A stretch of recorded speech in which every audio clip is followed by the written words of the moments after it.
Welcome to the world, no heroes and villains. Welcome to the war, we've only begun. So pick up your weapon and face it. There's blood on the ground, go and take it. You get one shot to make it out alive. So higher and higher you're chasing. It's deep in your bones, go and take it. This is your moment, now is your time. So prove yourself and rise, rise. Make them remember you. Rise, push through heaven. Rise, rise. They will remember you. Rise. Welcome to the climb up, reach for the summit. Visions break, the one false step lead the end. So higher and higher you're chasing. It's deep in your blood, go and take it. This is your moment. Take to the skies, go prove yourself and rise, rise. Make them remember you. Rise, push through heaven. Rise, rise. They will remember you.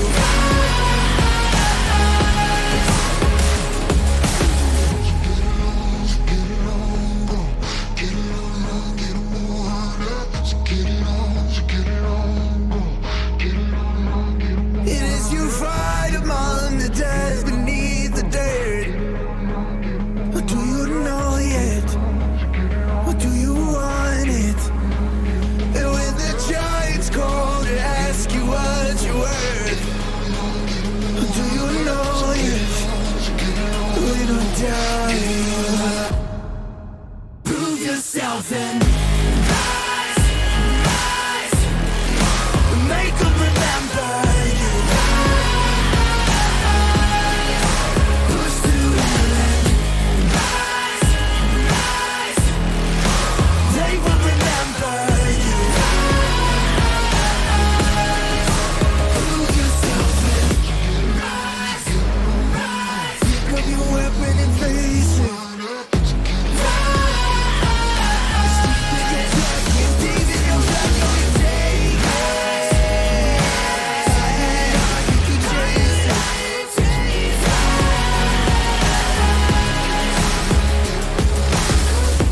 Rise, rise.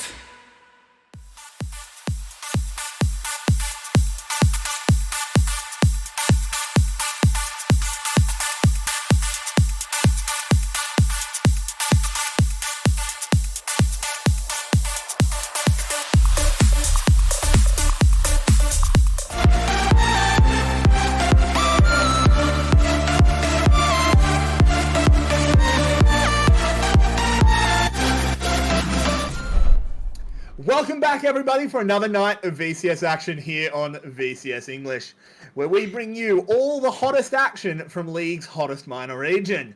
My name is Everyday. With me, as always, is Rebel Fox, one of the greatest analysts on the planet, and Marbinogi, a former child. Moving on, we've got two interesting. I don't know about former. Series. We've got two interesting series tonight. We have the bottom of the table clash to start us off.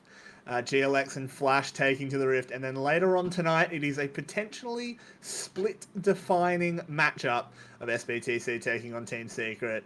We'll start with the first series. Let's get our predictions on the screen and talk them through. Rebel, what's your take on this 7th and 8th clash?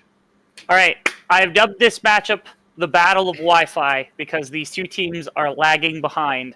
And if you look at predictions, I think it's pretty obvious over the last 3 weeks, Flash has been looking a lot better. They've taken games off of teams, and GLX, more importantly, has not looked good in the slightest, not anywhere near what the hype was behind them at all coming into the split. Seems like they're just fumbling to find any sort of identity.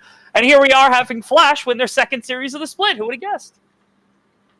Yeah, the hype was, actually Blazers is the best player in the world. He was just bad on Garm. Like, yeah, okay, cool. Good idea. Cool. Yeah, GLX has definitely been on the downswing. Marby, do you have any little hot takes on this match? The thing with GLX is they really had they were like a much worse version of GARM last year, in that their bot lane was a really big weak side, and then the top three was where their strengths were lying. This is, of course, when they have Killer Queen in, because Sorn has just not been playing well at all. So what do people do?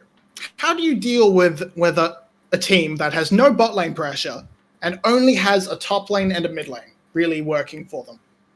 You just camp top lane. You remove one of their points of strength entirely. You funnel gold into your team because top is really easy to camp. And then you end up just rolling over the team because Blazers cannot 1v9. And that has worked.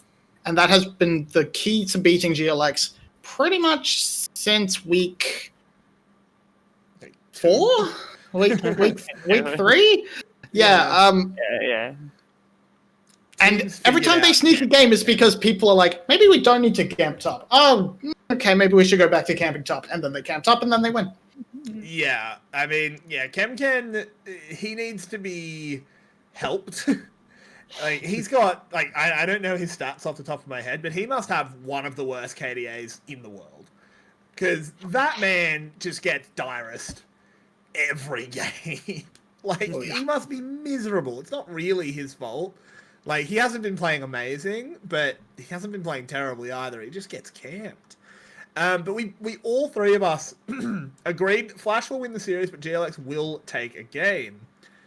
Rebel, where do you think that one game will come from? For me, when you look at like what Flash actually succeeds at, it's usually just being able to control their opponent. So like if you look back at like their GAM series, the one series they won against GAM, it came down to like team fighting and them able to actually slow the map into their favor eventually. The same thing happens every single other week when you look at the game they win. Typically it's because they're able to control the map. I feel like GLX has at least enough volatility between Blazes and Kenkem and Sorn and Killer Queen and whoever else is on their roster to throw that into disarray, because Flash has still not been able to solidify exactly how they're capable of slowing down the map consistently. And so that's why we have this like 2-1 dynamic where we're showing, okay, GLX, they're not just complete and utter garbage. They are the worst team in the league yet, at least before this series ends up turning out. We just suspect that Flash is going to be able to figure things out against them because they've been floundering. Makes sense. Marby, why do you think, like, do you agree that GLX can take one game? Why do you think it's not going to be 2? I think, for the most part, why top... I just flubbed it. But anyway, top is the main reason. Yoshino is just is better than Kemken, so even if they leave Kemken alone, that's still not really that's not going to give them that point of strength they needed. As for why they can win a game, it's give it up for Secret Agent Paulette, because Paulette has been the worst support in the league. Even though I just heavily criticized Bizbo/Yin on the side of GLX, most of their bot lane woes are not the support. I mean, most of the time. You wouldn't report Bizbo at the end of your game. Paulette, you'd be 9-timesing some of these games, because he just sprints it the fuck down. Fine. Sorry. Starting off on a high note tonight. Sprints it down. Oh man, it's all right. Oh dear. But no one watches first series, particularly pre-game. It's all right. No one heard. Anyway, moving swiftly on.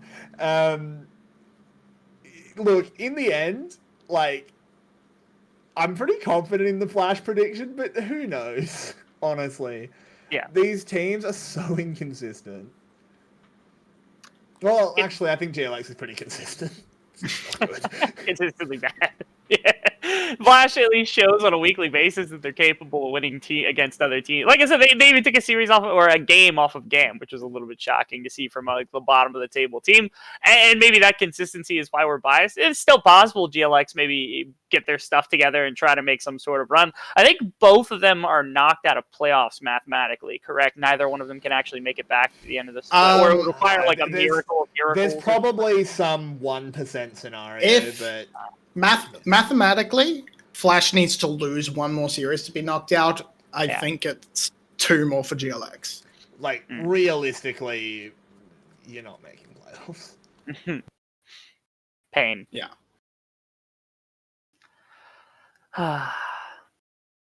But it is a shame.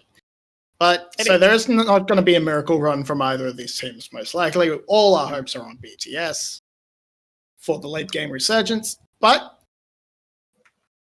before we can go on to champs, like, it should be 11.5. I was about to say, are we on 11.5 today? Because Garena is... Garena likes to do that. But you never know, but we should be on 11.5. Do you guys think that changes things up at all? Any spicy new picks for your man Drakthar Rebel?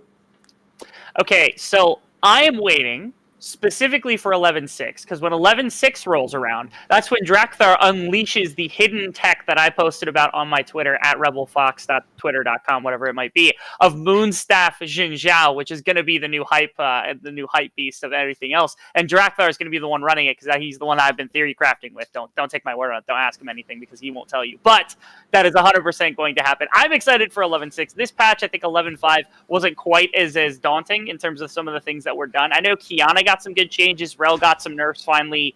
Sejuani got some buffs, which no one wanted to see. Seraphine might have finally been nerfed to playable state instead of just being perma-banned across all leagues, which is nice. I mean, I want to point out that Silas is cracked at the moment. Yes. And I want teams to start picking him. He is so strong at the moment. Like, because in professional play, I should qualify. I think he's really, really strong in organized play. Not so much in solo queue, because he actually has a really high solo queue win rate on 11.6, but he had a good win rate on 11.5, so he's pretty good just as Silas. And then you go, who's one of the most picked top laners in the game? Oh, nah, the best Silas ult in the game? Who's a really cracked mid laner in support? Oh, Seraphine, the other best Silas ult in the game? Who's in the jungle? Master Yi. Hecarim! Oh, another one of the best Silas ults in the game. Perhaps you should pick the Silas, guys, instead of banning it when it's a counter pick for you! Which happened last week, and I was very upset. Yes. Bobby, did I hear you just spout Master Yi when this is the patch where we finally get Muramana and Essence Reaver changes to make Ezreal suddenly stronger, when you've been the one shoving Ezreal down our throats for 3 patches now? I absolutely want yeah, I was just scrolling. I just remember Master Yi got buffed this patch, and all my nightmares came true, because that champion should never be receiving buffs. That champion should. Yeah, that champion should definitely be deleted. And so on a slightly more realistic level, yes, those changes came through for Ezreal, but on a different champion that is better, and we've been seeing it a little bit, it's the Karma. Karma has gotten the buffs through more cooldown on the Q. Cogmore also maybe potentially going to poke its head in as another partner for Thresh in the bot lane. But realistically, I think we're not going to see too many changes. But I mean, it's the VCS. We need 3 weeks to adjust to a patch. Yeah, it's true. And VCS has already basically been playing 11.5 on these past patches. Hey, now the patch has caught up to their mindset, and they can play top properly. And we head into the champion select flash over on the blue side. GLX on the red. 1-8 versus 2-7. The Titans of the VCS have come to rock. As Rel, Seraphine, and Lily are removed. Rel on the blue side, ban. Interesting. They don't want Paulette running it down, man. You throw your body in as Rel. You can't trust him with that kind of power. I mean, Rel's probably a good champion for him to play, because it's hard to int on Rel. Her engage is really easy. And Paulette is one of the most mechanically inclined players when it comes to running it down. Sorry, Paulette. I don't Zoe taken out as well. The Zoe ban is fairly interesting, I think. Yeah, straight up target ban towards Blazers, which really indicates that they know where GLX's main strengths are. I'm very interested to see where the first pick comes in, as we're a little bit behind. Killer Queen spotted. Killer Queen Oh, spotted. I think that was what the reaction was to. Killer Queen No. spotted. No Nidalee! No Nidalee! There's not gonna be Nidalee this time, I hope. Maybe Killer Queen plays Nidalee, but no Sword Nidalee, so at least we have that to bank on. Olaf is going to be the first pick for Flash. Interesting priority, giving up potentially the Tristana, which I'm not a fan of. I think Tristana is absolutely first pick worthy. But they just want to secure Meliodas Strongholder. I think Thresh is the way to go for a first pick with the bands that are laid out before us. And if they lock in the Renekton with the Nidalee, they at least have something for the Nidalee, which is not like what VCS did when they played Nidalee, which is a hell of a lot of an improvement. Still mixed feelings on the Nidalee this patch, but The draft bucks are just all over the floor. They've been washed down the drain. You just R1, R2, Renekton, Nidalee. why are you taking Gragas now? No! Thresh Jinx! Thresh Tristana! Thresh anything, not the Kai'Sa. No one likes Kai'Sa. Go away, Kai'Sa. You've had your time with the sun. You haven't had enough time in the sun. I don't hate the Gragas pick. He's still flexible between top and support. It doesn't show anything. I'm not a fan of the Kai'Sa pick. That is just very silly in my opinion. Tristana is so much better. Here's why I don't like Gragas. Okay. It's flat. You want Yoshino to be playing a carry up against Kemkin's That's been okay on the Gragas. That's been okay on the Gragas, but I still think you get much more value out of Thresh pick if you're just locking your support here.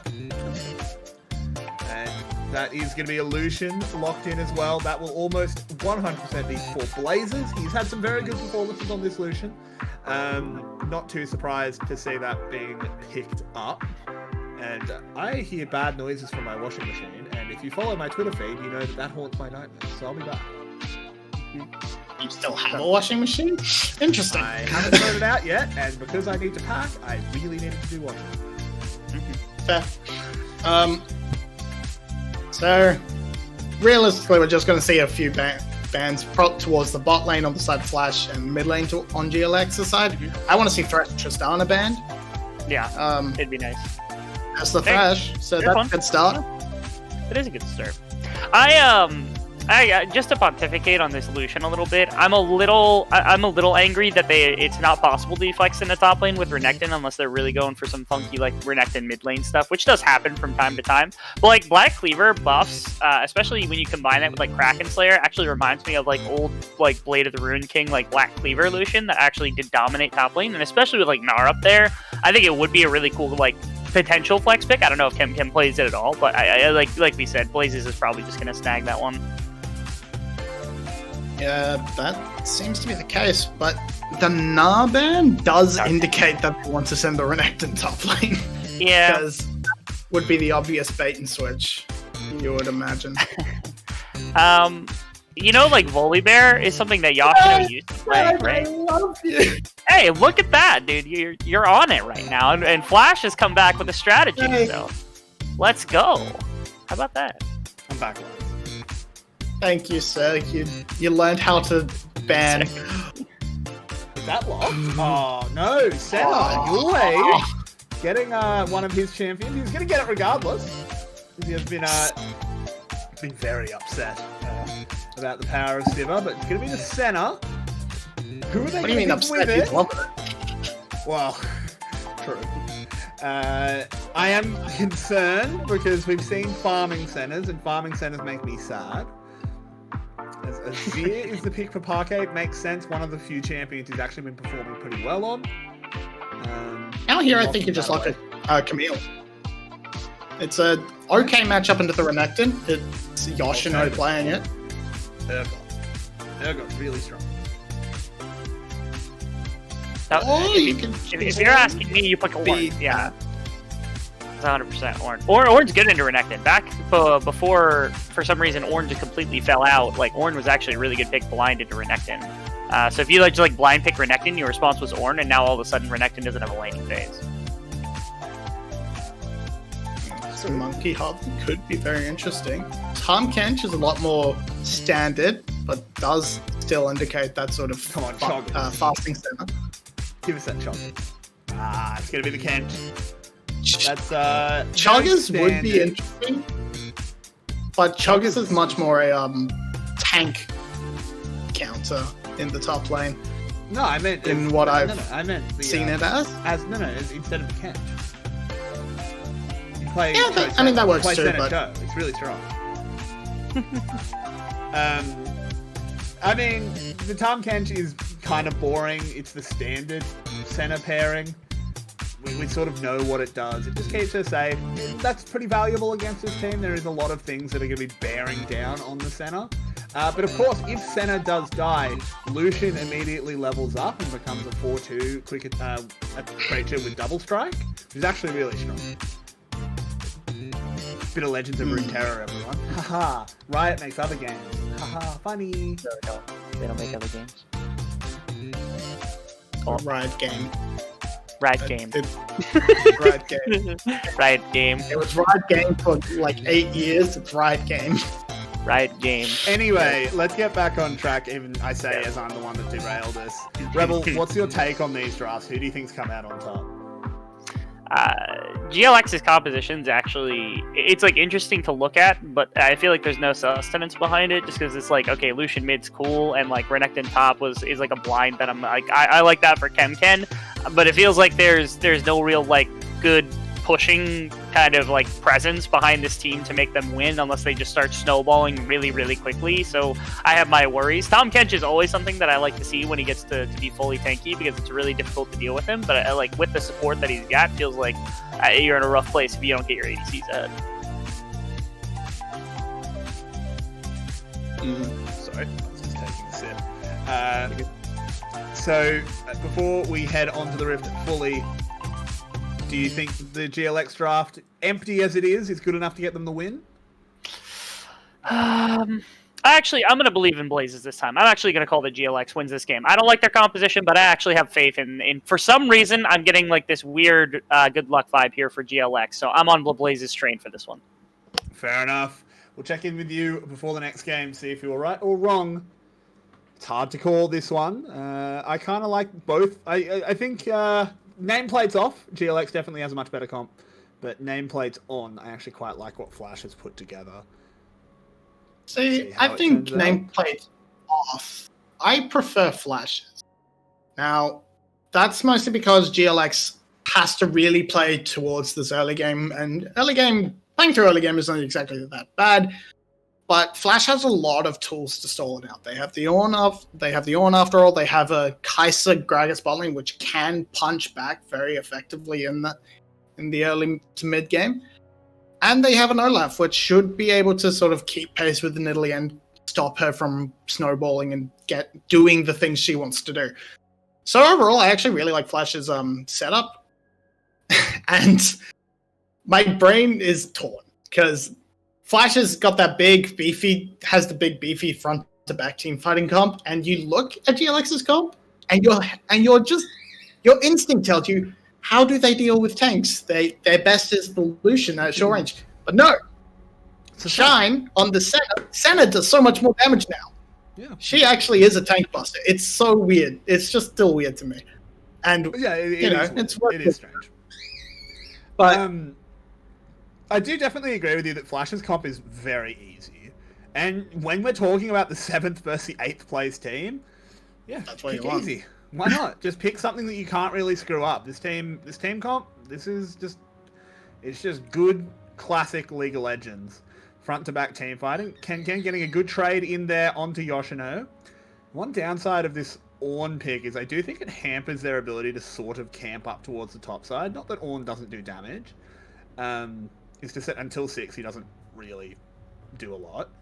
But at the same time, chase down is kind of stops Nidalee doing much. I don't know. I guess it neutralizes top lane. I'm just used to just kill Ken 8 times in laning phase.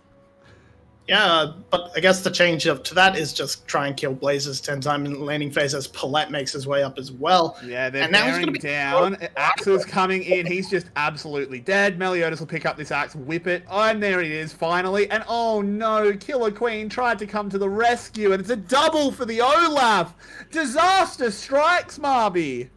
And that's the early game out the window for GLX. They're going to have to work extra hard to turn it around. Flash can probably turn this into a double crab, or if Senna makes her way up here now. We just watched the game. Senna's probably going to make her way up to it. It's the late game Senna condition is always there, and Senna did make sure that no one took the second crab away from Killer Queen. However, there was really poor communication. They should have seen Paulette was roaming up alongside, so as soon as the axes start landing onto Blazes, Killer Queen should have abandoned his mid and just gone, I'm outie. Goodbye. Yeah, I feel like at this point, Killer Queen knows, Blazes is dead. If Blazes escapes, it's not been because anything Nidalee does. Nidalee doesn't do anything to save Blazes here. Why are you turning around just to give him, a 50 health heal? Come on. Yeah, that's just silly. You basically want to just chuck a spear to dissuade further invades into your jungle, maybe stop him from pivoting into a top gank. But you've lost your mid laner, you've hung around too long. Paulette was not called out. It honestly, it's just a disaster. It feels a little bit like it's showing that Killer Queen is a rookie. Because I feel like Blazes was saying, come, help. And Killer Queen, he's new to the league. He's good, but I don't know how powerful he is on the comms. Maybe he just was like, okay, I'm coming. And just didn't kind of have the authority to say, no, you're dead. I don't know, but it's not good. It's not good at all, as Yoshino has another big wave push into his tower. He's doing fine in this matchup so far. A little bit behind in CS, but nothing that he'll be too upset about. Yeah, the CS deficit is something you're sort of expecting. The one you're not really expecting is the one in the mid lane, as Parquet has just sort of lost out on either a couple of bad trades that forced him to miss a few CS. But hello, we've got a gank. Yep, it's the Camp Ken strat. It's patented. It's Meliodas getting a third kill of the game, and Olaf with a 3-0 lead. I think I've seen this one before. Stop playing reruns. Yeah, he's already got those. Yeah, he's already got the boots completed. They aren't going to stick around and punish the teleport. Probably a good thing with Killer Queen on that top side. I'm not sure if she was spotted at all, but they choose to play it safe anyway. Probably the correct move, as they want to set their focus onto this dragon with the pushing bot lane. They want to get this rolling early, keep the pressure up while Olaf is strong. Unfortunately for Flash, in some ways, it is the Olaf getting all the kills and getting off to this massive lead, so all their pressure is in the early game. They didn't get to accelerate their late game on or their late game Azir or anything, so they have to keep their foot on the pedal to try and spread the gold around. Yeah, I mean, Olaf getting off to a good early start is not terrible. It does kind of just shut Nidalee out of the game, as we do see this invade on the blue buff. Killer Queen jumping forward. They have a lot of strength of numbers here, as Blazers will catch onto the Azir, but with a good wall from Parquet, they might just try and turn it around, but he's getting culled. The bird population was a little bit too high. Blazers played that one well, and GLX defend their blue buff. Yeah, it's very scrappy, but Meliodas is going to pick up this crab, which is a good start. The dragon's probably going to be left alone, as everyone just sort of dumped everything and didn't get anything. But so that's sort of a win for GLX in the sense that they didn't actually have to give up anything. They didn't lose any objectives. They didn't really lose any pressure. Shine got to farm a few souls off of people. That's just going to continue being a factor. They probably want to start looking to keep this Senna out of lane and away from souls. Well, we've got that fun mini-game, as Flash is quite far ahead at the moment. Not necessarily gold-wise, but definitely momentum-wise. We've got the fun mini-game of, will production ever click on Senna? What's your bet, guys? I reckon they'll do it at 45 minutes into the game. If they do it at all. Yeah, the VCS observers, they don't care that you want center soul counts. You're not going to get them. You're not going to get them. And I hate it. Now we're going to get the far more interesting stats of is Olaf, does he have smite available? Which we can already see, but we just need to know.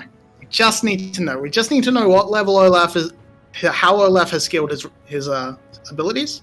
Yep, of course, the Q-Max makes... Oh, hello. This is going to turn into a bit of a gank because Yoshino goes forward. He was baiting Kemken forward. Meliodas has made their way into the bush, and Kemken flashes away from the ult. Not even knowing the Olaf was there, just paying a lot of respect to the living blacksmith. He's used to it. He's used to it. He knows, oh, there's aggression. They're coming top. he's so ready. He's figured it out. Unfortunately, for Meliodas, like he's on Mission Impossible. Fortunately for Meliodas, he's just kind of wasting time, but they're going to get that shove and use that to pivot into the Herald. Meanwhile, Killer Queen taking this opportunity to take Dragon. They don't actually know where Olaf is, but they figured out, but they guessed from the aggression. This is a really weird he was topside, so play by Flash. They guessed correctly.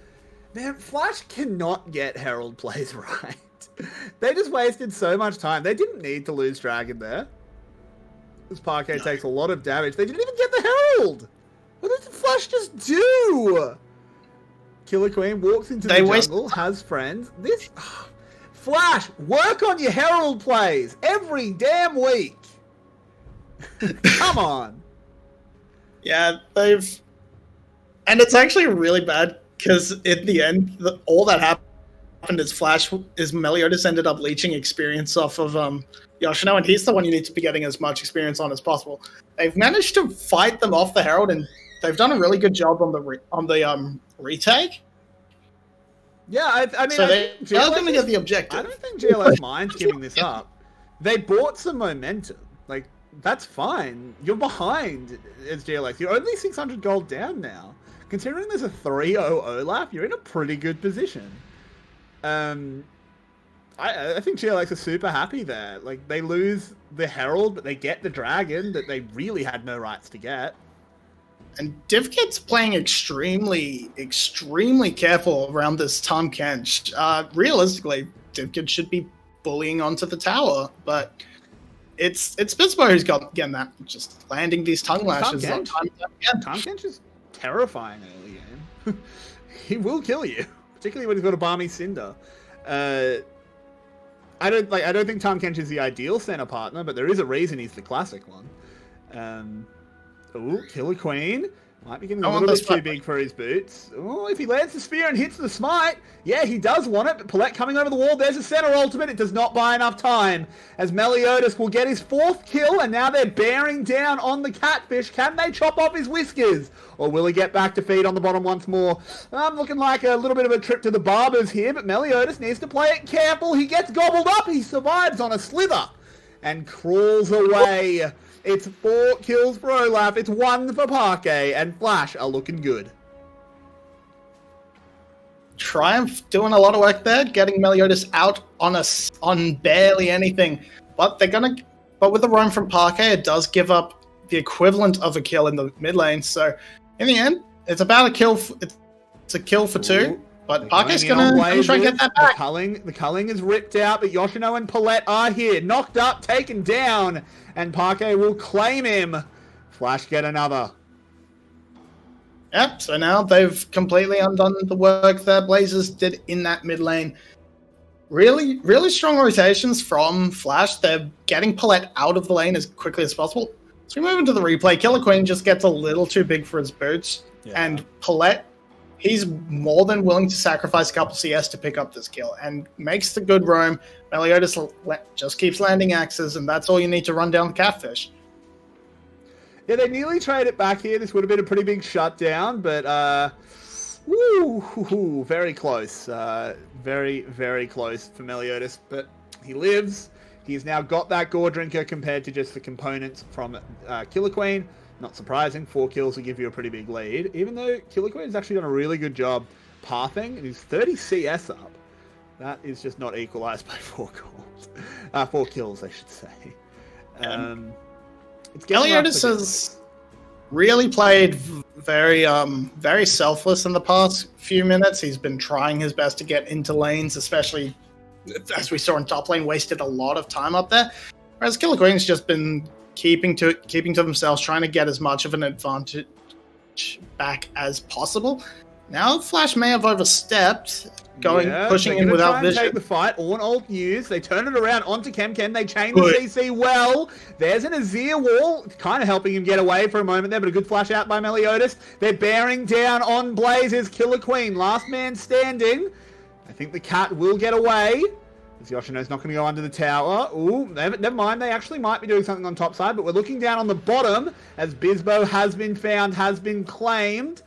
Oh, are they going to let the Nidalee get away? I don't think so. There's the headbutt. There's the fire breath. And it's another kill for Flash. Center ult will rip across, but not do enough damage. Oh, it's getting bloody. So it's effectively a delayed ace across the board in two areas. Meliodas getting out of that fight with an inch of health, turns it around immediately to get the mid lane turret. Now Palette's going to sacrifice himself for his AD carry. What a lad. What a good boy. Well, he's got to get his hits in. Boy. You know, Palette can't have a game where he doesn't die. Bizbo is chasing DivKid, but a good dodge from the Tongue Lash. Now, that was good by Palette. I'm teasing him, but that was the correct play. But he might actually get GLX's Dragon if they want. Yeah, it should be free. It's definitely what they need. It's definitely the next play. DivKid's too low to engage. Meliodas could try to poke in, but he doesn't have the backup, so it would just be a steal attempt at most. We just see on the spot lane, good engage from Palette onto the Shine, while Bizbo isn't actually in range to respond. And it's just a simple rundown. There's a lot of damage given back, but DivKid cancelled like 6 autos. To be fair, most of them were into a shield.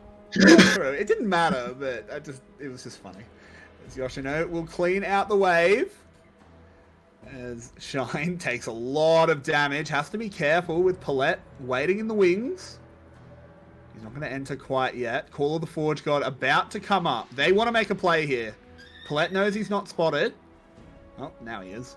Shine and Bizbo playing around each other extremely well. They're not gonna make the same mistake as last time, which cost them the 2v2. Okay. Just as I say that. Center Shroud is pretty strong, and so is showing where your jungler is. They want to go under tower for Kemken, but Dominus is used. Will fend off the play. Ult for ult in the top lane, but Blazes died. Okay. How did Missed that? Blazes just gets a little too aggressive and probably gets shuffled onto tower, I think. I don't know how he gets shuffled. No, he just dives. Okay. Okay, Blazes.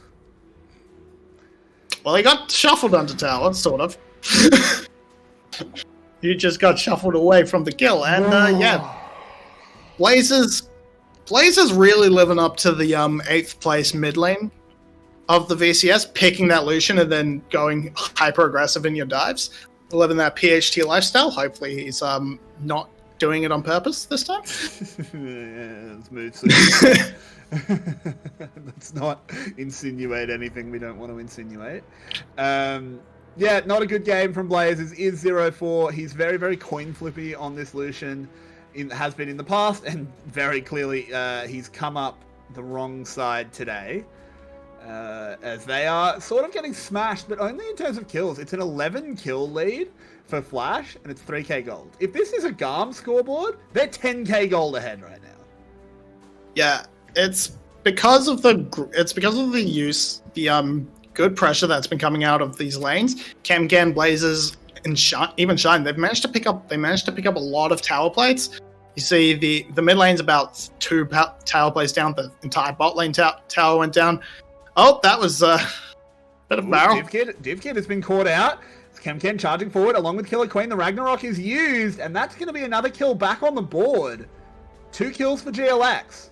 They're fighting back. And a huge shutdown going over the way of Kemken. So all the hopes rest on this crocodile, but that may not be enough. As Palette, man.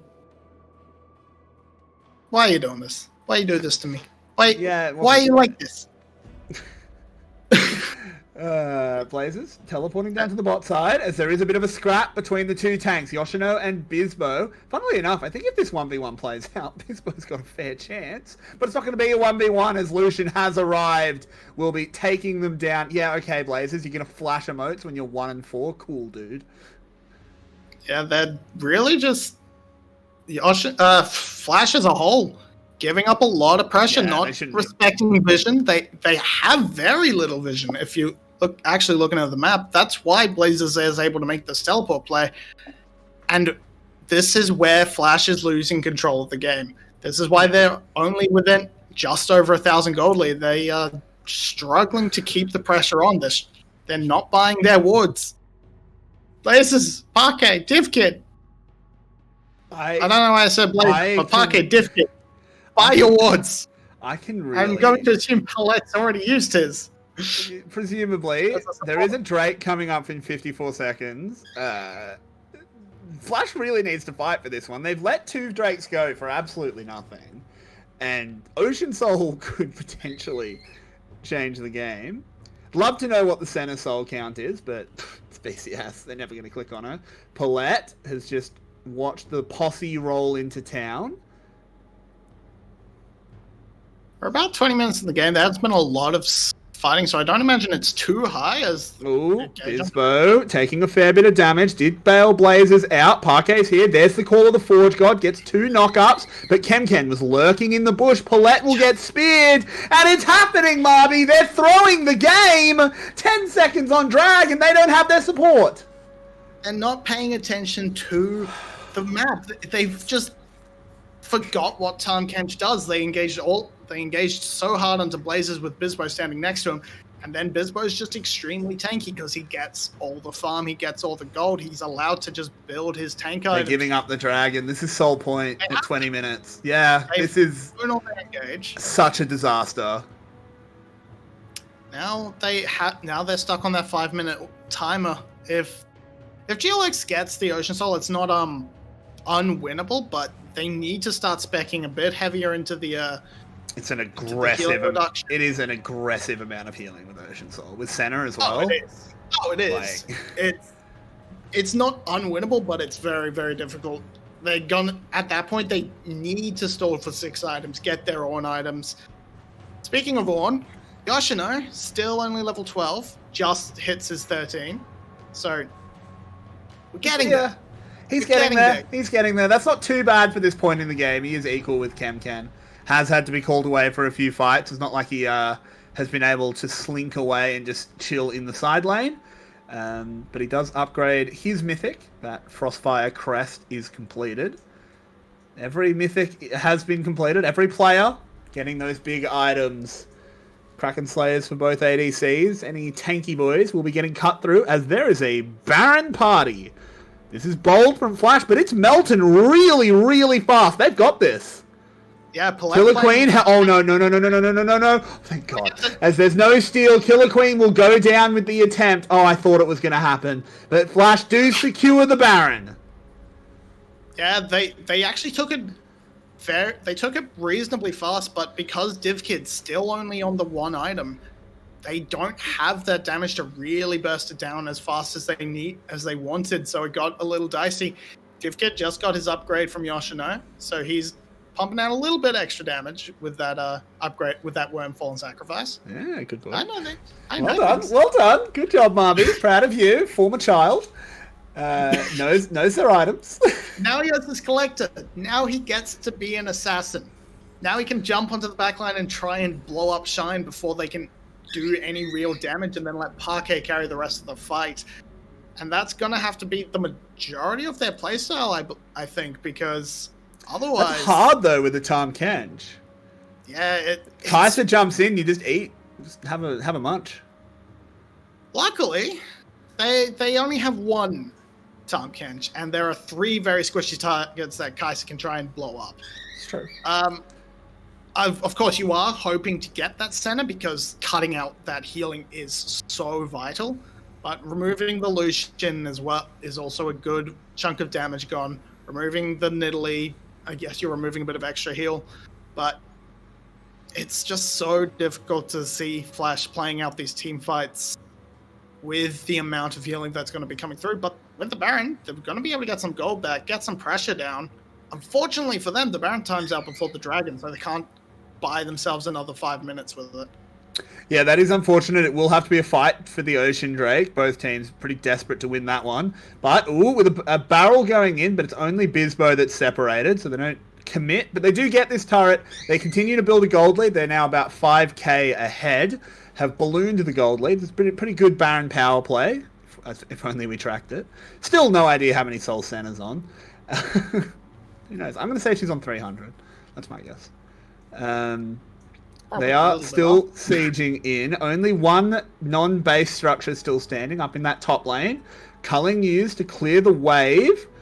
Only 30 seconds left on Baron. I think Flash need to be backing off pretty soon as their health bars have been whittled away. Yeah, the spear landing onto Div Kid really means they're going to have to back off. Palette's dead.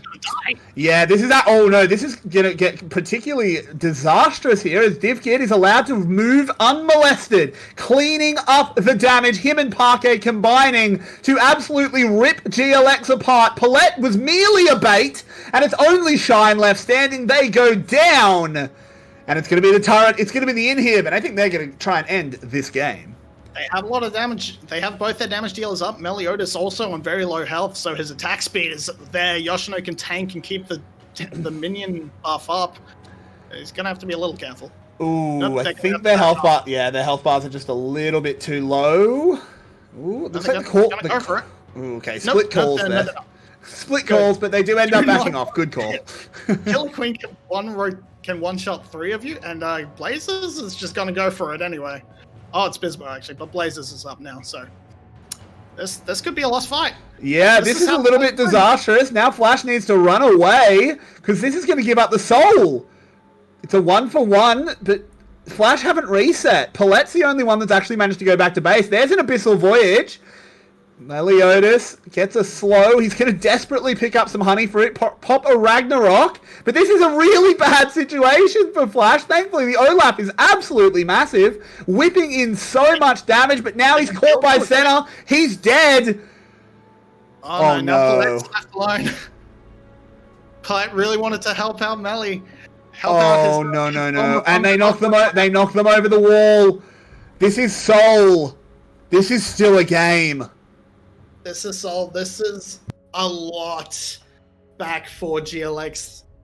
The split calls really screwed Flash there. They weren't able to reset in time. They weren't able to pick it up on spawn. Parquet was able to get out, but his teleport was to the top lane because he knew he was Dunzo down there. Now, Killer Queen's sticking around a little bit. Not going to get caught though, despite the efforts of Yoshino and DevKit. But this is a lot of... There's a call of the Forge God. We need to go have a look. That is a catch. Killer Queen murdered as Yoshino and DivKid link up to take down the enemy jungler. Flash still with a significant advantage, but let's see how it all went wrong. Here, Kemkin going for the flank. It's really good, but the instant reposition from DivKid onto Killer Queen means Kemkin's just kind of left without a target and then ends up being having to run through the Sun Disk. And that means, and it's just a good win from Flash.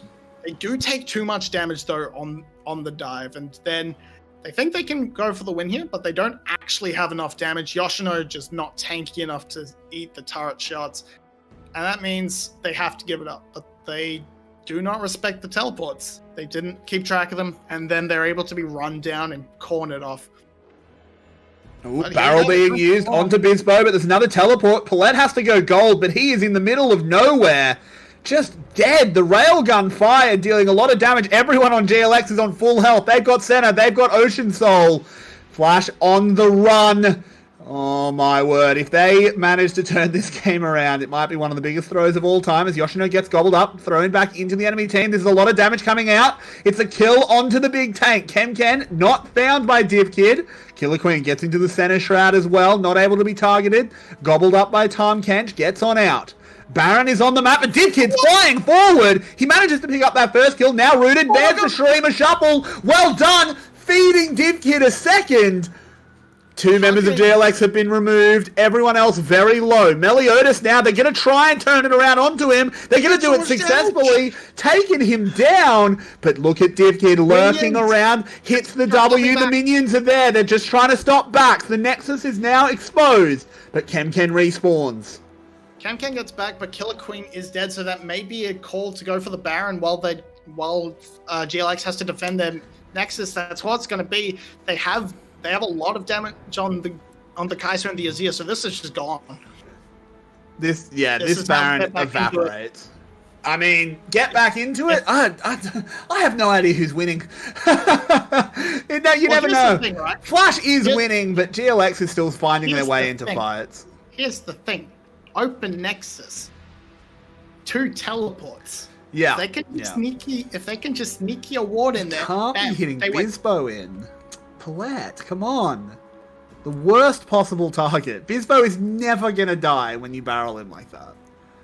Yeah, no, they have they really trying to make a pick happen, but it's so hard without Yoshino's ultimate, which is still down from the pick onto Killer Queen, so they end up having to fall back really hard.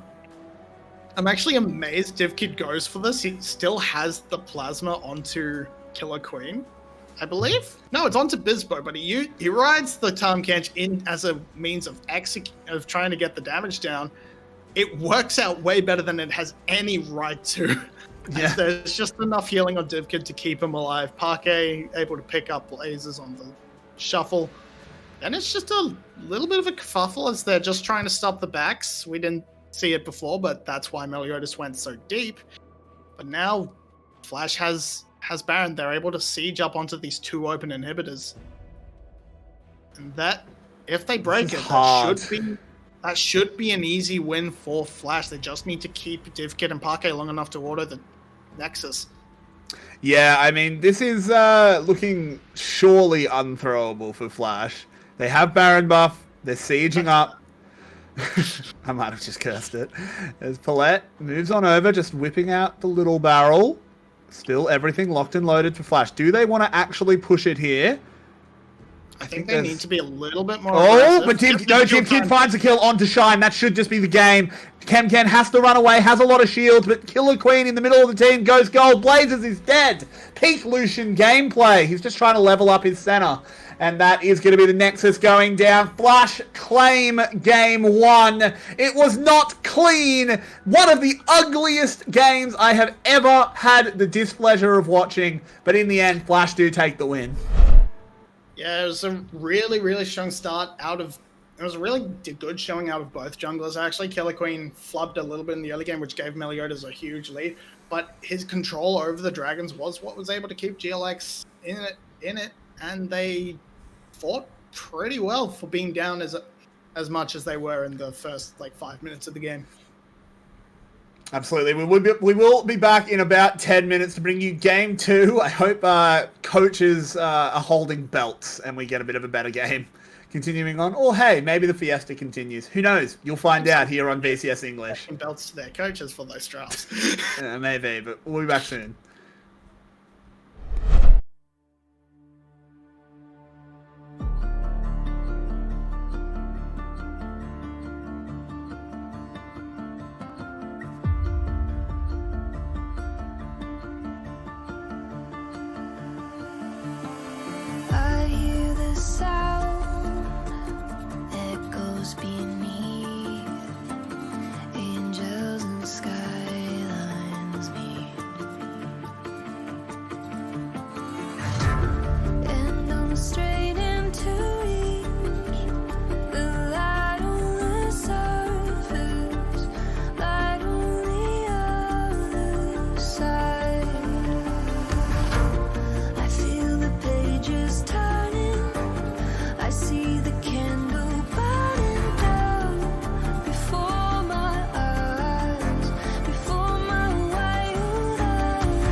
welcome back, everybody. We were definitely having normal analytical discussions in the break. Because GLX versus Flash, whew, Clash of Titans. Truly, some of the best League of Legends you will ever see out of Iron solo queue. Truly amazing stuff. Rebel, welcome back to the VCS English Analyst Desk. You got any thoughts on game one? I made a mention to, first off, the fact that like it's just control map that comes out for the side of Flash, so like they need to control the map. And I also said to you guys before the series started that I expected these games were gonna go like 40 minutes apiece, just because that's the way that Flash games go when they end up winning. And since we expect them to win, we're probably going to get another 40-minute match at some point, whether in Game 2 or Game 3. So, unfortunately, we're going to have to go through that again, as for some reason they just decided to give dragons away as though they were candy to the side of G Media. Yeah, normally when I give candy to people, I do get to kill them. So maybe that's what Flash was thinking. But not how it worked out in the end. You're going to get the screen put on a list. Near Easter. Marvy, any thoughts after game one on what GLX can do to take this to game 3? What GLX can do? Not inting away a double kill to Olaf at 5 minutes is a good start. After that, don't int him away 2 more kills on the bot lane, and don't give it a 4-hour Olaf to Meliodas. That's a good start. From there, look, your jungle control was fine. It got you 4 dragons pretty much uncontested. So I think if you just don't give up the early game that hard with your mid jungle, you have a pretty good shot at taking the game. Basically, no more Lucian for Blazers, thank you. No more. The world has moved beyond the need for Blazers Lucian. Blazers Lucian? Blazers Lucian. Yeah, I can't say I disagree. He did not play well. I think the bot lane from GLX, can't critique him. I think that was pretty good. Rebel, Flash, if they want to clean this one up and close it out, what do they need to do? They can run back exactly what... Oh, go ahead. Sorry, I was just going to say, like, particularly, is there anything you could change in draft? But I think you're about to address that anyway.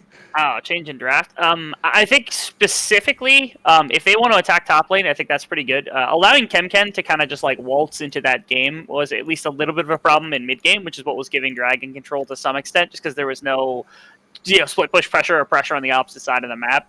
And I mean, if they can control mid lane the way that they did last time, if they can control their other lanes, I do think that somehow Shine and Bisbo had a really good performance, as well as Kemken just not dying all the time. And that's not something you can let fly if you're Flash, because you saw how difficult that game ended up being with the Tahm Kench and the Senna. I think a stronger bot lane or something, not letting them get that safety is high priority for the draft. Very true. We do head into the champion select. GLX move over to the blue side. Flash on the red. Rel, Tristana, and Zoe. Tristana just didn't feature in Champ Select. It was bad. Was it banned first stage? It wasn't banned And first second stage. stage. Banned second phase. I mean, it should be first pick in my opinion. But regardless, it is removed this time. Okay. Interesting.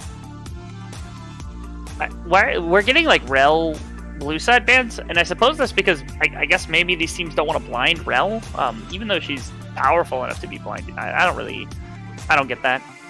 I think the main thing is Rel on this patch has sort of dropped down a little bit, but teams still don't want to deal with it on blue side, so they're banning it on blue so that when they first pick Hecarim, they're not instantly answered by the Rel. Speaking of the Hecarim, that's still available for the moment. I expect Flash are likely to ban it, but Don't want to give it to Drakthar. they don't. Well, they can't. No, give you it don't. to They decide to instead. Yeah, Drakthar does not play. Drakthar does not play for GLX. I wish. Do you? Do you? Oh, I wish thought Drakthar you played liked for every Drakthar. VCS team. I do. Wish he played for every VCS team. But he's going to be the Hecarim immediately secured. I think this Udyr answer makes a lot of sense. That's the trade Flash was setting up. I think Hecarim is much stronger, particularly on 11.5. But hey, Flash set up for the trade. They get the Kai'Sa. It worked last game. So far, so good. Should take a Thresh. Thresh didn't get picked last game. Yeah. Along with the Tristana. in the second rotation.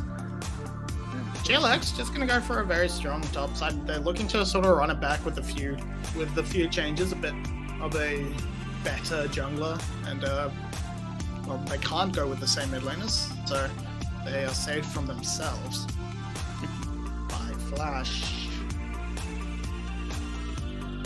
Blazers has played this Victor once or twice and has actually had pretty good performances on it.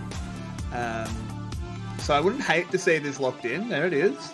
I like this. Again, this is I'm not too sure about it there, but it's a fairly safe blind pick. Parquet, his champion pool doesn't really punish it as well. He's very likely to take an Orianna or an Azir or something like that.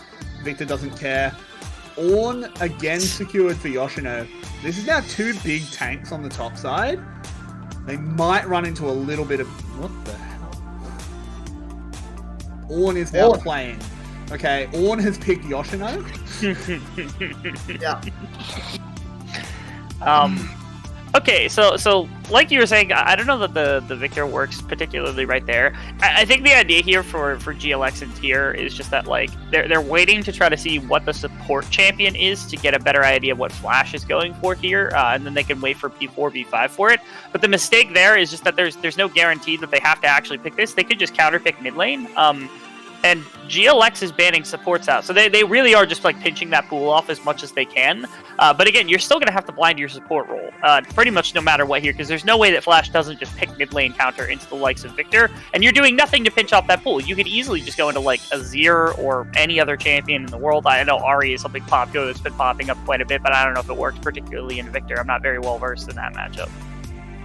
It's fine. I mean, Ahri is just Everfrost, the champion. Oh, Everfrost. Right. I mean, the Azir, snapback Azir. Yeah, makes total sense. Parquet played it last game. He played well. It's one of his champions in his wheelhouse. That was super obvious, I think. If you're going to ban the Orianna, like, you have to also ban the Azir, in my opinion. I think that's a wasted ban otherwise. Yeah, and it's not like...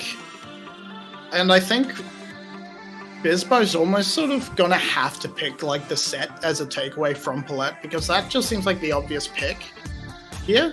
The Rakan to round out the duo makes sense on its own, but now Flash can just take the set, keep that super big front line, and they can just remove the Hecarim when he tries to enter the back line.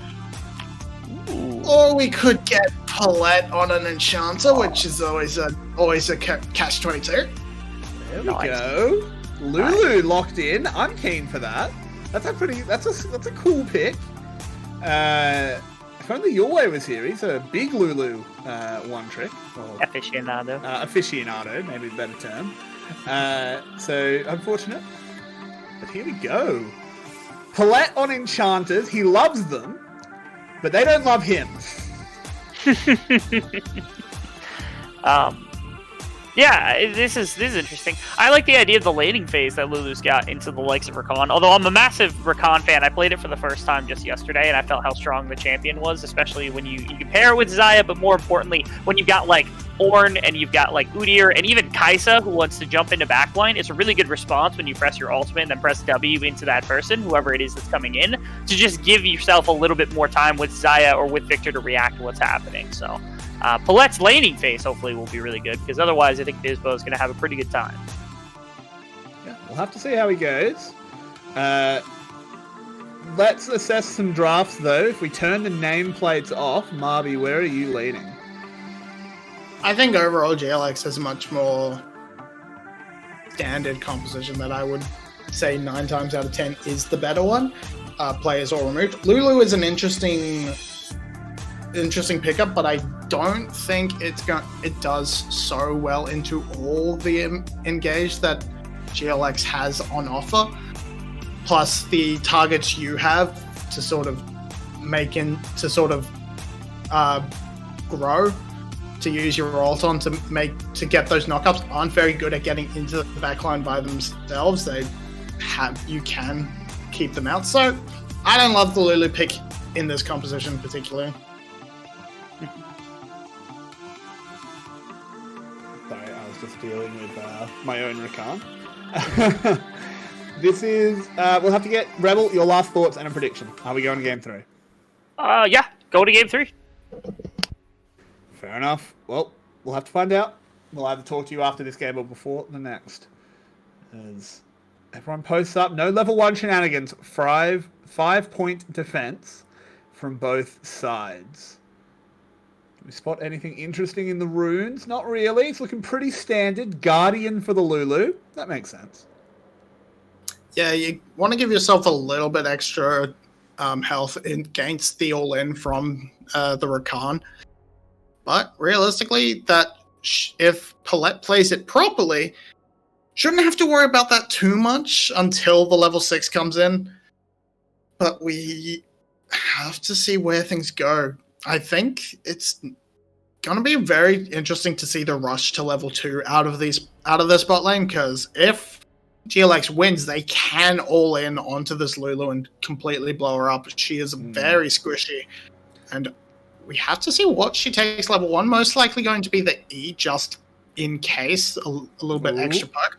But Palette's stepping too far forward. Yeah, but Bizbo just has to burn his flash. The heal gone from Shine as well. Like, the minions were already cleared out for GLX. Their minions were dead. Bizbo, that was just silly. Idea from Bizbo. I don't think he was expecting the Ignite to be popped, but Palette playing very aggressively does mean they turn it around. The aggression actually coming out in their favor. And yeah, good clearing from DivKid to get the minion advantage at level 1. Those little fellas do a lot for you. And Kathy and Rain. Good use of the shove from Parquet to get that ward down, and they have full information on Killer Queen. They know he's on his Raptors. They know he's a little bit faster than Meliodas, who's taking a leisurely pace with this jungle. Yeah, they should end up finishing their clear at roughly the same time.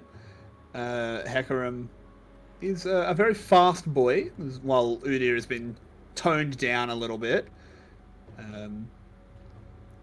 Actually, one smite difference. Killer Queen using a smite much earlier, but I'm not sure where that was.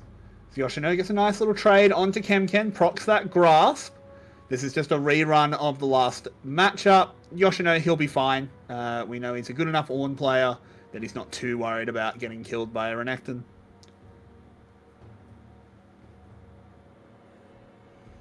Now, very, very interesting moves from Killer Queen. He's doubled back for that top lane Scuttle Crab, which realistically I think would have been spotted on that ward. In a lot of trouble. So much damage coming down here.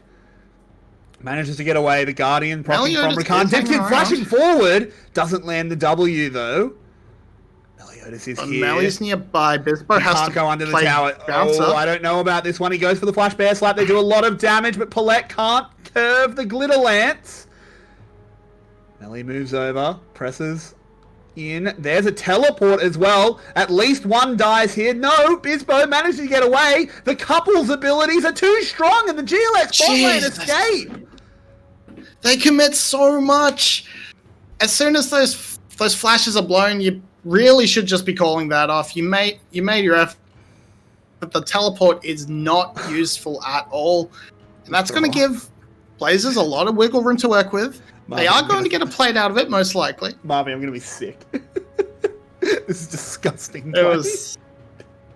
Hey, look, at least no one got executed. That benefits. Look on the bright side. Silver linings. No one got executed. However, the mid lane pressure is just a lot. It gave Killer Queen a good invade into the enemy jungle, which means that he actually comes out on top overall, especially in experience, because those were level 1 Krugs to level 2 Raptor camp. That's actually a big win for Killer Queen. He's going to get to his ultimate a little bit faster than Meliodas, and going to be able to use that to impact these lanes. Similarly, Blazers just got to spend a lot of extra time in the mid lane. Waves actually evening out, so not too bad.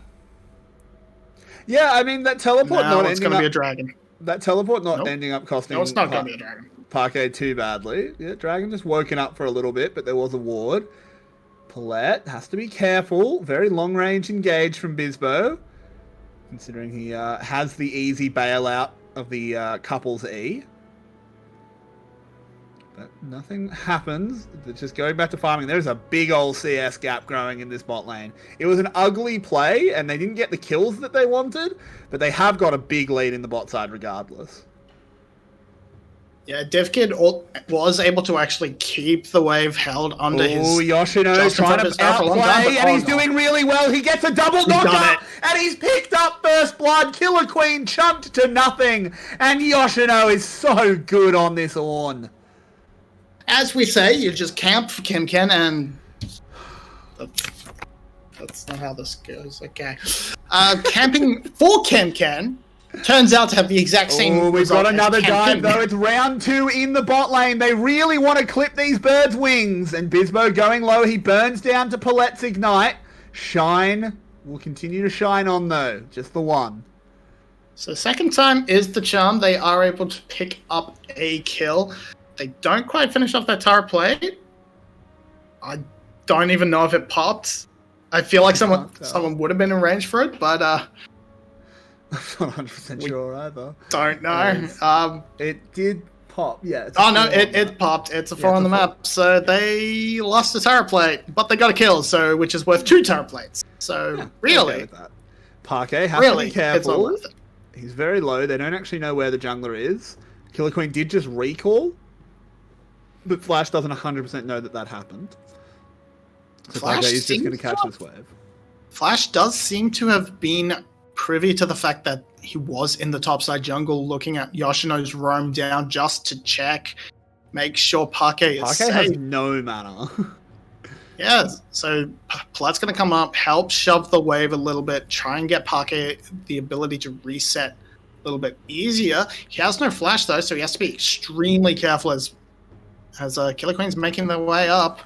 Yeah, Killer Queen returning to the same brush. Killer Queen has actually not done anything for a while. Whoa, no, here they're coming in, charging in straight onto Parquet. Can Paulette save them? No, that will be the easy kill for the horse. Killer Queen catching back up. Yeah, seemed a little bit sketchy, just running past his entire open camps to go for that play, but he gets the kill. That's gonna do him a lot, and he's going to quickly be able to clean out his entire bot side. I don't think it'll amount to anything if that had happened 3 seconds later, I think Yoshino gets a solo kill because he would have had his ult a lot earlier.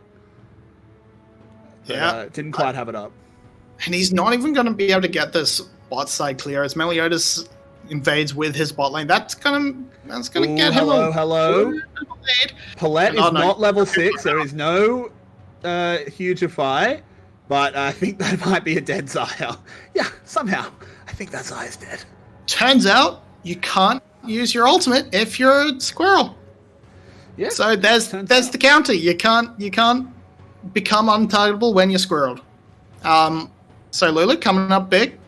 Coming up strong, very good layering of the CC, managing to get the stun down just before they come out of Squirrel, and that's going to net them a dragon as Parquet has reset, and can easily assist Meliodas as this bot lane just hammers down another tower plate. So it's just victories across all over the bot side of the map, and top lane. Well, I mean, Yoshino got a solo kill on the dive, so he's not exactly suffering for it. No, that lane is roughly even due to the CS gap. That's pretty natural in Ornn versus Renekton. But as you said, Yoshino is pretty happy. Parquet getting a little bit pokey on towards Blazers. Doesn't go for anything though. So Yoshino will catch this CS up on the top side. Only the level 8. We want to... He's not interesting until level 13. We don't need to watch this. Unless there's another dive attempt. It is... The bot side. Ooh, level 9 does mean he has that fully developed Bellows Breath. The Shurima Shuffle was used. Blazers flashed away from it. So good job there. Parquet priming that wave for another gank in a minute or so. I have to say, I'm very disappointed in Killer Queen's reacting to Meliodas. Oh, Killer He Queen hasn't just done charging anything. in. There's the Hecarim ult, the laser as well. Paulette ults himself, but it's not going to be enough. He's just taken down. You criticize the Killer Queen? Killer Queen shows why you shouldn't bother, as they do go in. I understand your point, but unfortunate time to make it. Technically, it still stands, because that was a proactive move from Killer Queen, not a reactive move. Now he's going to use this to translate that into the Rift Herald, making the most of this play. However, Yoshino, he's cleared out his wave. He's going to come down and try and chase off the Hecarim. He's going to succeed. And Killer Queen, maybe? His eyes back to it. He's getting some support. So he is actually going to be able to turn this kill into an objective. And that is working. That is GLX getting a little bit more life back into this game off the back of proactivity rather than reacting and tracking, which is what I was criticizing. But hey, proactivity is better. They're going to go into Killer Queen. He's going to get caught in. This is a dead horse sent straight to the glue factory. Speaking of proactivity, Yoshino. Yeah, ladies and gentlemen, just comes in and says, bad horse, bad horse. Yeah, he's a stupid piece of horse. As you know what I'm referencing, but I can't say the last correct word. I'm not allowed. As Blazers, there's a bit of a triangle of terror building on in, but it's not going to collapse. We know the power of triangles. If the LEC has taught me one thing, it is the power of triangles. That's about it. It's Blazers. Okay, so I have opinions on triangles. We're not going to go into it. I did engineering. That is a podcast discussion, not a game discussion. Particularly because, you did engineering, I did politics. It's going to be you talking to a wall. Yeah. Yeah, I guess. But it is continuing just to be a farm fest in the mid lane. We had a lot of flurries of action earlier on, but it has quieted right down as we crest the 13-minute mark. I'm not sure who that suits, honestly. Flash don't mind playing this one long, but GLX are happy to not be falling further behind. And in fact, Kemken picking up a couple tower plates.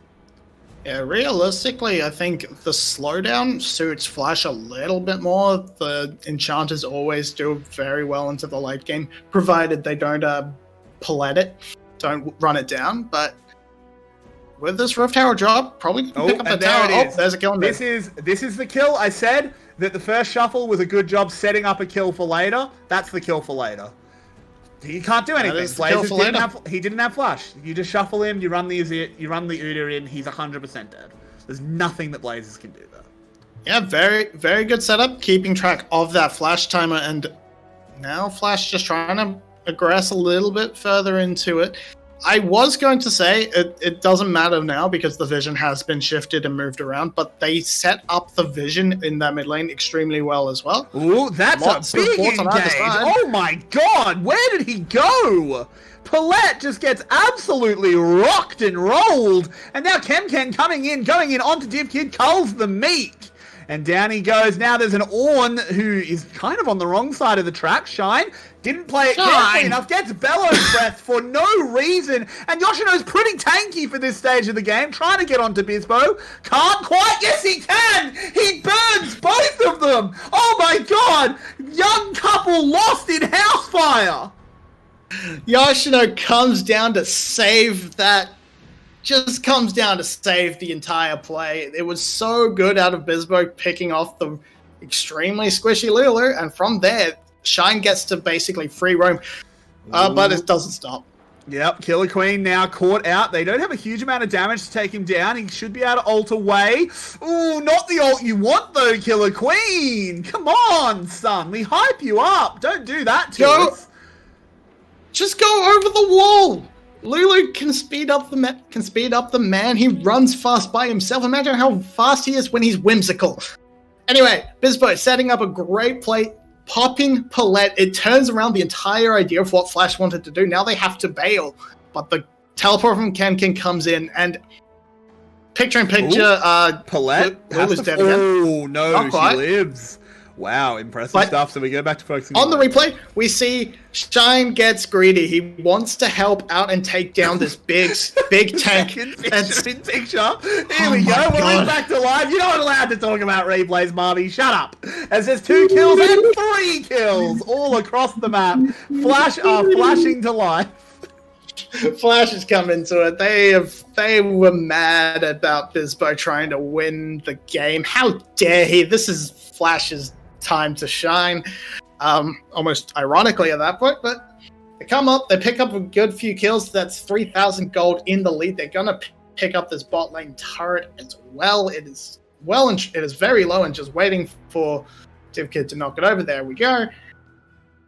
And now they have to sort of set up their side lanes and try and rotate this Kaiser in to take down the top lane turret, take down the mid lane turret. But they're still lacking in their vision. They're not pushing it forward to set up their plays. As we're going to see one of these replays. We have many Which replays. one is this? This is the battle. We saw this. We don't care about this. This is just Killer Queen inting. This is now we start caring. We didn't quite see this as we were Okay. watching a different replay. This is how VCS often devolves. You just end up watching replays of replays of replays. The important thing here is actually what happened at this dragon. I wasn't able to track that. It was secured there by Blazers. Meliodas kind of caught sleeping, but it was paid for quite dearly, to say the least. Yoshino again. God, he's good at this on. We come back into the play. He's already blown the Orn Horn. Killer Queen doing a good job. Disengage ultimate.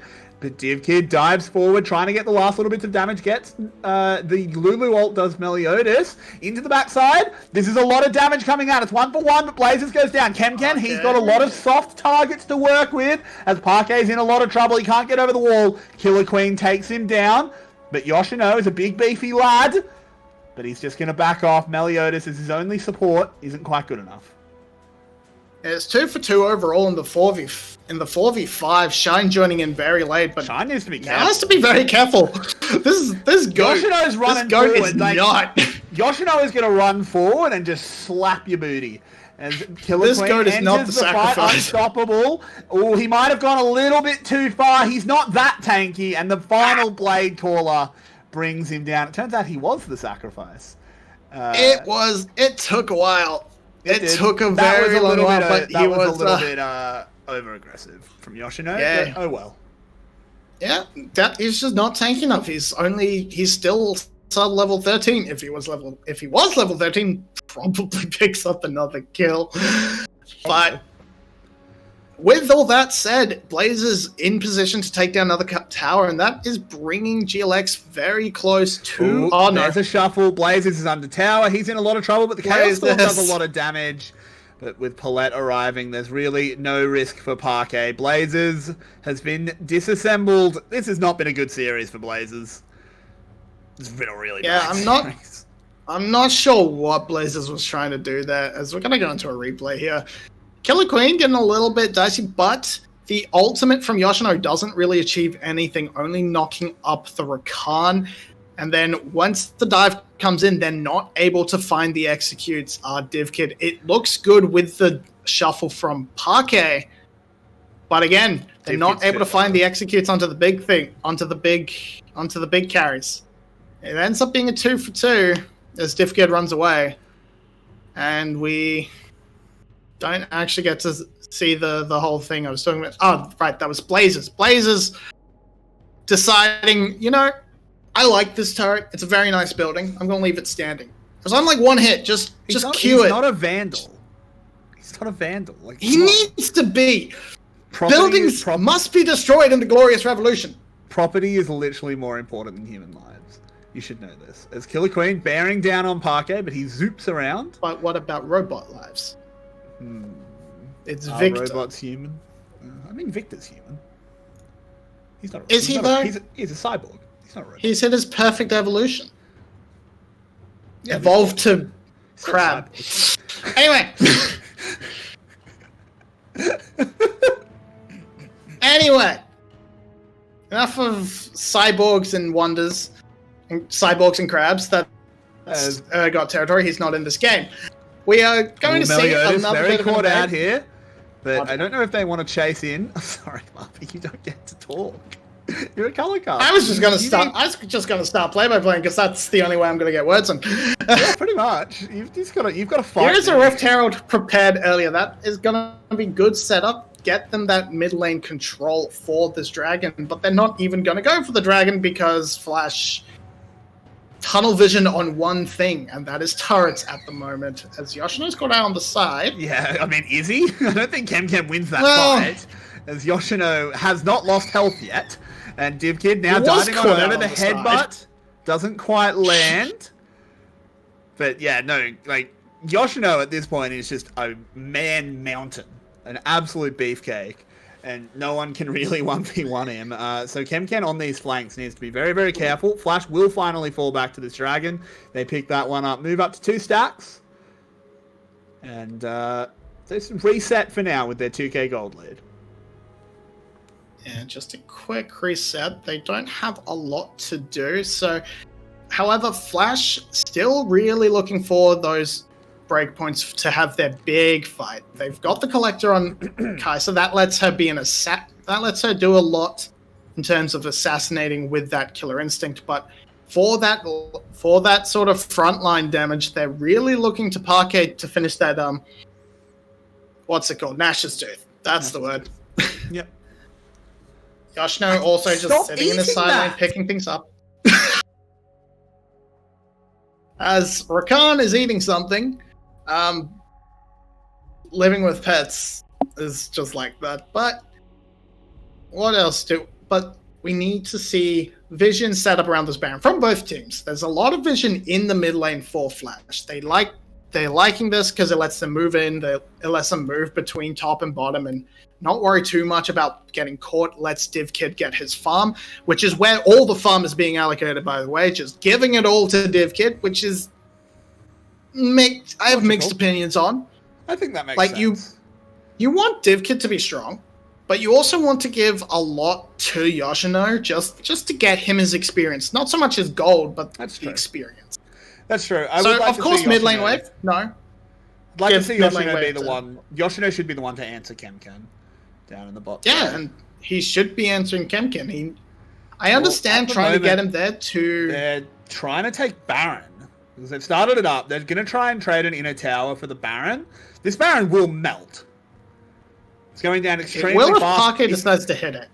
Yeah, he's finally hitting it.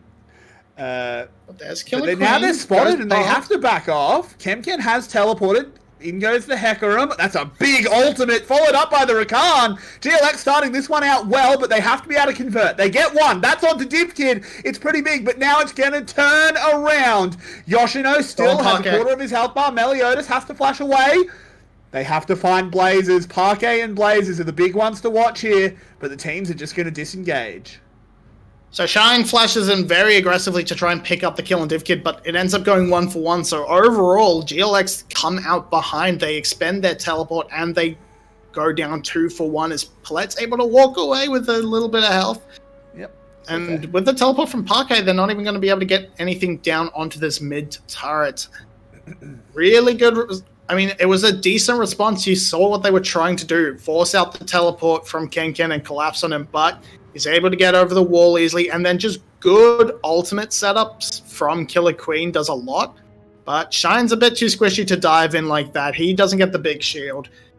Great wall from Parquet to keep himself safe, and GLX aren't able to get the remaining damage down onto the members, as, well, Blazers can't really follow up really deep engages like that. Yeah, that's very true. It was very disjointed from both teams, honestly. I don't like the Baron call. I think it was just a little bit too slow. It wasn't communicated super well. Something I think we're seeing as a bit of a theme for Flash. The Nexus call in Game 1 very much looked the same. They currently have no vision around the Baron. They are moving in now, presumably to set it up. But they are flying blind, at least for the moment. But you have to look towards their inventories. DivKid doesn't have control wards. There's nothing on Meliodas. So I think he just placed one, never mind. But they are still very lacking in pushing their forward vision into the blue side jungle, and they need that to be able to keep track of where is Killer Queen. Is he coming to the Baron? Are we able to stop him? They weren't really able to stop him, so they called off the Baron like, yep, we're just turning on to Kemkin. They have the teleport now. Put Yoshino on the sideline. Keep up that 4-1 pressure. That's all you need to do. No one can really match. No one can kill Yoshino. No one can really threaten him. Keep him in the sideline, keep gathering that experience, and keep going back to the Baron. If you need to, Yoshino can teleport in, Kem cannot. Blazers may be able to match him on that bot wave with that teleport, but a late Victor is not as, or rather a Victor flank isn't as impactful as a Renekton. Ooh, there's a double knock-up from Yoshino, but no immediate follow-up. It's not like DivKid's going to dive into that backline. He's only 14. Yeah, Yoshino, stop grouping. Be selfish. It's true. Be selfish. It's selfless to be selfish as Owen. It's true, but he is a bit worried at the moment because he does make up a big amount of Flash's power. He does hit 15, immediately upgrades another item. That one goes over to Parquet. Leandri's Lament. Gives them a bit more shred onto the front line and onto this dragon, which has been completely left unattended. So, gonna be a nice snack. Here. Oh, you saw that happening for a second there. I really thought that feather was gonna steal it, but no. It was secured by Flash. I've seen enough Winter's Bites taking Baron to... Do you not remember the completely uncharged set W from last split? Yeah. Yeah, where it did like 80 damage and stole a Baron. Yeah. Flash starting up the Baron. They're spotted, but I think Flash, just fight this. Stick to it. Force GLX to fight. You're stronger at the moment. There it is. It's burnt down. Collette's doing a very good job. Yep, well done. They're going to take the fight on the back of it. They blow up Parquet. Yoshino immediately flashes out, but they evacuate with 4. That's a good result for Flash as long as they actually get away. Kemken wants to make it hard, and everyone's here. There's the Hecarim ultimate going in, getting a lot of fears. They take down DivKid. This is getting bad very quickly. Yoshino does not get any knockups on this Ornn. He's in the backside. He's getting kited out. And GLX pick up 3 kills. They do not protect their flanks with wards. They have so few on the map, and it lets Ken and Shine get onto Parquet on the flank and blow him up. Palette did a very good job at keeping Killer Queen at bay, which I was a little bit confused about. But it doesn't matter because they've lost the fight, and now GLX is just barreling it down the mid lane. They're going to pick up 2 turrets. That's basically gold. That's a huge gold swing over to GLX despite the Baron going down. Yeah, it's for now sure back is. to And even. They didn't maintain the important Baron buffs. So let's have a look at this replay. Yeah, and we see sort of a split call in terms of peeling away. Yoshino and Parquet went down, and Flash and Meliodas and Palette all went up. Now they think they can try and turn it around, but the fear is huge from Killer Queen. The follow-up from Ken means they just pull DivKid back into the team. Yoshino still just sort of stuck there, and he's tanky, but he's not that tanky. He's not that tanky. No, he is not. And they've only kept the Baron buffs on the support and the jungler, which is not what anyone wants, really. It's probably the 2 worst Baron buffs. They're not going to split up, which is the issue. They can't really push two lanes now. Okay. It is the jungler known for split pushing. It's Anudia. Just stick him in a side lane. Yeah. Let him go. Let him wreak havoc with that Baron buff. To be fair, this iteration of Udia isn't particularly split push. I know it's a tank Udia. I know it's an AP Udia. But what you should be doing is still just putting him into that separate lane so he can pressure on. Group up Yoshino if you want that tanky member with you, as much as I've been saying against it. But right now, that's where your Baron buffs are. That's where your strengths are. At this point, they're just trading with Ken, and that's not great. Your Baron buff does mean Victor's wave clear is weakened. But so they are going to trade they're trading up. But still... They just get another Ornn item. The turbocharged experiment comes on in. So Yoshino getting a lot of knockouts, but Kem with a teleport into the backside. Yoshino's going to get taken down. This is getting a little bit dicey here for Flash. They are not team fighting well. There's the big wall coming up from Parquet, but Palette's dead, DivKid's dead, Meliodas falls, and Parquet's on a sliver. And Flash, learn to team fight!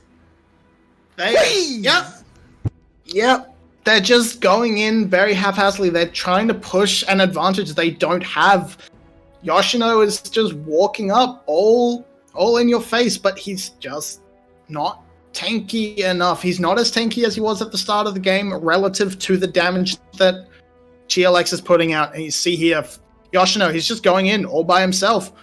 He can't do anything. He gets trapped up in the field, and then he's dead before the team fight actually begins. And then it's just a beautiful engage from Killer Queen. Sets them up for Shine to knock them down. So much AoE damage coming out from GLX that they'd all just die in an instant. They can't respond. And they need to take these fights front to back. And they lose the top lane for it. And this is part of the problem, is they don't have control of these flank wards. Kem is just teleporting in and winning them the fights. Like, instantly, the Renekton is just dashing in and just saying, I'm just going to sit on your carries.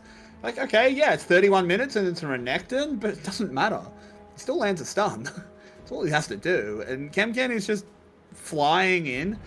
Xayah at this point deals insane amounts of damage with 4 items, more than the Kai'Sa will. This is looking really bad for Flash. I really feel like Flash is completely thrown this game. This should have been a fairly easy win.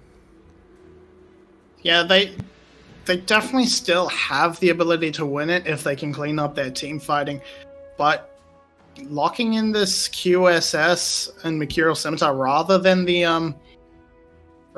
a Lord Dominic's Regard means that Kem still going to be pretty hard. Actually, that's not even reasonable. The tanks on the side of GLX aren't even really going for armor. They do not care about DivKid. They just say, we kill DivKid, then we have magic resist to survive until we kill Parquet. That's their game plan, and it's working out extremely well. They aren't able to defend DivKid.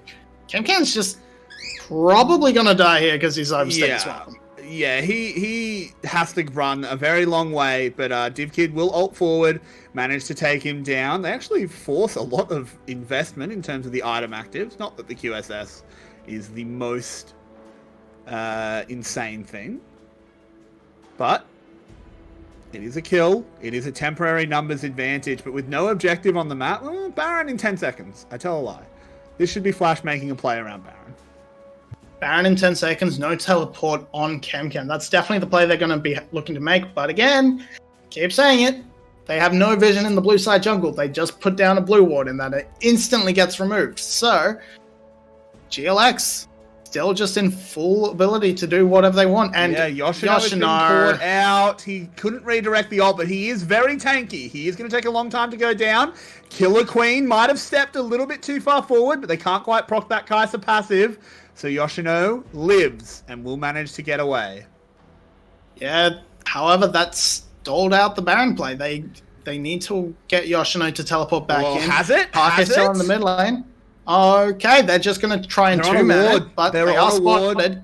I actually don't like GLX hitting the oracles, because now they know they're spotted. I don't think they knew. Doesn't matter, though, as Killer Queen can't get close enough. There's the Hugify preemptively. I actually like that a lot. Killer Queen does dive forward. There's the Gale Force being used. This is risky from Shine, but it's a missed time from DivKid. Oh my word, it works out, though. Collector is a good item. It's a quadra kill. Here we go. Pentakill for DivKid, and he brings Flash back into the game. He's brought them back to the game, and Parker's going to bring them into the win. They've got the Baron buff. They've got an open inhibitor. They have a wave to work with. They have 2 waves to work with. It's 30 seconds till Shine and Blazers are up. They are just going to win this game. That is series. DivKid pentakill to get Flash the series victory, to get Flash out of 8th place. This will send GLX to the bottom of the standings. My word, Marby, what an explosive way for a game to end. Yeah, I thought maybe they've scuffed it. I thought we're just going to see a repeat, but Parquet and Div Kid come up huge at the end and completely blow GLX out of the water. GLX are sitting there shaking their heads. They could have had this game, but they lost it. They just got outplayed. They got Kaisered at the end there. They got Kaisered. And I'm not sure where production is, but I need to rest my throat. We'll do the second one. As I need to rest my throat because, my word, that pentakill play was very, very big. We'll be back in just a little bit. Don't go anywhere. What a series. Wasn't the cleanest, but it ended up delivering. See you in about half an hour, guys.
Tell me where do I go?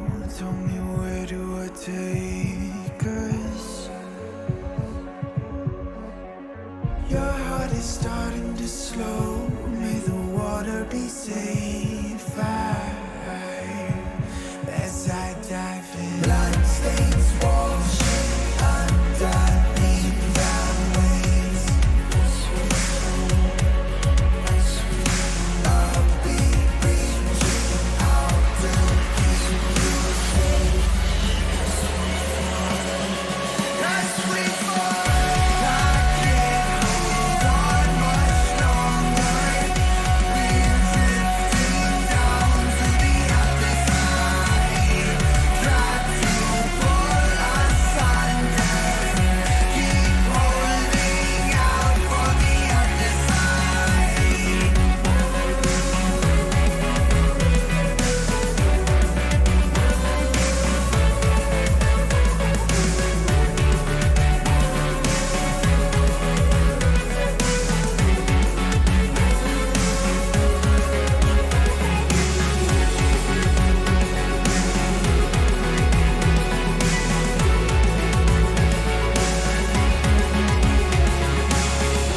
Tell me where do I go?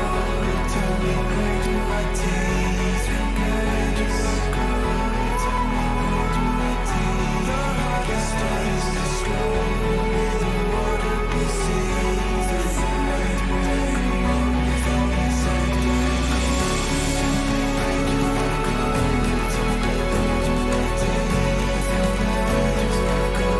Tell me where do I take? The heart stays slow. May the water be safe.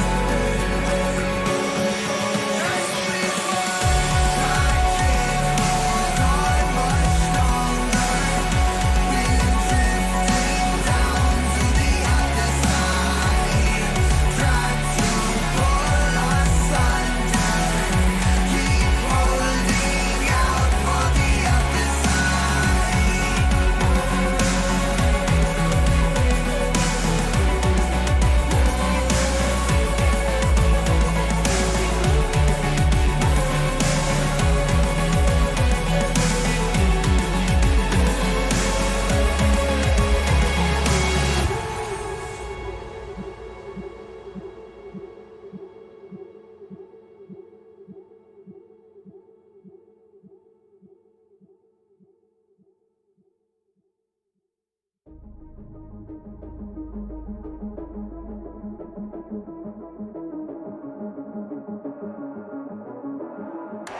Welcome to the world, no heroes and villains. Welcome to the war, we've only begun. So pick up your weapon and face it. There's blood on the ground, go and take it. You get one shot to make it out alive. So higher and higher you're chasing. It's deep in your bones, go and take it. This is your moment. Now is your time, so prove yourself and rise, rise. Make them remember you. Push through heaven. Rise, rise. They will remember you. Welcome to the climb up. Reach for the summit. Visions pray the one falls, steadily the end. So higher and higher you're chasing. It's deep in your blood, go and take it. This is your moment. Take to the skies, go. Prove yourself and rise, rise. Make them remember you. Push through heaven. Rise, rise. They will remember you.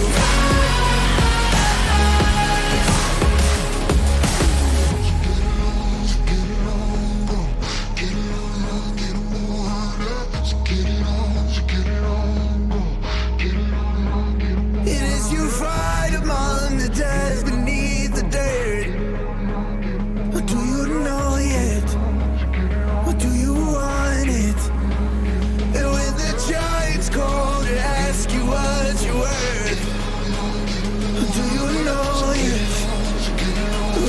die. Prove yourself and rise, rise. Make them remember you. Push through and rise, rise. They will remember you. Prove yourself and rise, rise. Pick up your weapon and face it.